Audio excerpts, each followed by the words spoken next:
सुप्रभातम आजिर पंचांग ओ अमृत वचन।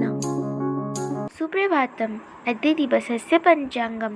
अद्य श्री श्वेतवराह कल्पस्य वैवस्वतमन्वन्तरः द्वितीयपरार्धः दक्षिणायनः वर्षा ऋतुः श्रावणमासस्य कृष्णपक्षषष्ठीतिथिः भृगुवासरश्च चुकाप्त षड्विंशत्यधिक एकपञ्चाशत्शतं विक्रमसंवत् 81-द्विसहस्रं जुलै मासस्य षड्विंशतिः तारिका।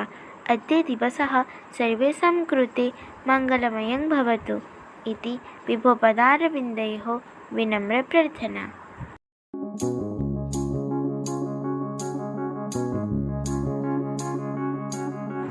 ଯିଏ ମୁଁ ମୁଁ କହି ମୌକାର ଦେଖାଏ, ଭଗବାନ ତାକୁ ଦେଖି ଲାଜରେ ହସି ଦିଅନ୍ତି। ତାଙ୍କ ଆଡ଼କୁ ଆଗେଇବାକୁ ହେଲେ ମୁଁ କରି ଆଗେଇ ହେବ ନାହିଁ। ମୁଁ ମୋର ଛାଡ଼ି ତୁ ତୋର ଭାବ କରିପାରିଲେ ଯାଇ ହେବ। ଦିନ କାଙ୍ଗାଳ ହୁଅ। ଭଗବାନଙ୍କର ସବୁ ଥାଇ ମଧ୍ୟ ସେ ଭିକାରୀ। ଭକ୍ତର ଭାବ ପାଇଁ ସେ ପାଗଳ। ତେଣୁ ଦିନ କାଙ୍ଗାଳ ନ ହେଲେ ତାଙ୍କୁ ପାଇବ କିପରି?